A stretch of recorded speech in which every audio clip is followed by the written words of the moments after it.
ನಾವು ಓದಿದ ವಿಭಾಗದಲ್ಲಿ ಇವತ್ತು ನಾವು ಪರಿಚಯ ಮಾಡ್ಕೋತಾ ಇರೋ ಪುಸ್ತಕ ಸೈಜ್ ಝೀರೋ, ದೇಹದ ಜೊತೆ ನನ್ನ ಪ್ರಯೋಗಗಳು. ಈ ಪುಸ್ತಕದಲ್ಲಿರೋ ಲೇಖನಗಳನ್ನು ಓದ್ತಾ ಇದ್ರೆ ನಮಗೆ ನಮ್ಮ ಲೈಫಲ್ಲೇ ನಡೆದ ಕೆಲವು ಘಟನೆಗಳು ನೆನಪು ಬರ್ಬೋದು. ಒಂದೊಂದು ಸಾಲು ನಿಮ್ಮಲ್ಲಿ ಹುಸಿನಗೆ ಹುಟ್ಟಿಸಿದ್ರೆ ಕೆಲವೊಂದು ಸಾಲು ಕೇಕೆ ಹಾಕಿ ನಗುವಂತೆ ಮಾಡುತ್ತೆ. ಹಂಗಂತ ನಾನು ಎಕ್ಸಾಜುರೇಟ್ ಮಾಡಿ ಹೇಳ್ತಾ ಇಲ್ಲ, ಈ ಪುಸ್ತಕ ಅಷ್ಟು ಚೆನ್ನಾಗಿದೆ.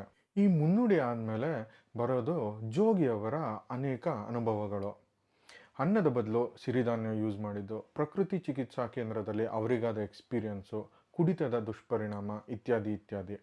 ಹಾಗಂತ ಇದು ಸೀರಿಯಸ್ ಬುಕ್ ಏನಲ್ಲ, ತುಂಬ ಜೋವಿಯಲ್ ಆಗಿದೆ. ಅದೇನೋ ಅಂತಾರಲ್ಲ, ಬೆಕ್ಕಿಗೆ ಚೆಲ್ಲಾಟ ಇಲ್ಲಿಗೆ ಪ್ರಾಣ ಸಂಕಟ ಅಂತ. ಹಾಗೆ ಜೋಗಿ ಅವರು ತೂಕ ಇಳಿಸ್ಕೊಳ್ಳೋಕೆ ಪಟ್ಟ ಯಾತನೆ ಅವರಿಗಷ್ಟೇ ಗೊತ್ತು. ಆದರೆ ಅದನ್ನು ಓದ್ತಾ ಇದ್ರೆ ನಾವು ಎದ್ದು ಬಿದ್ದು ನಗ್ತೀವಿ.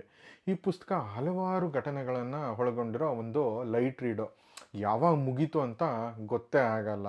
ತಮ್ಮ ವೆಯ್ಟ್ ಲಾಸ್ ಜರ್ನಿಯ ಅನುಭವ ಹಾಗೂ ತಮ್ಮನ್ನು ತಾವು ಹಾಸ್ಯಾಸ್ಪದವಾಗಿ ವರ್ಣಿಸಿಕೊಂಡು ಬರೆದು ನಮಗೆ ರಸದೌಟನ ನೀಡಿದ ಜೋಗಿ ಅವರಿಗೆ ಒಂದು ದೊಡ್ಡ ಥ್ಯಾಂಕ್ಸು.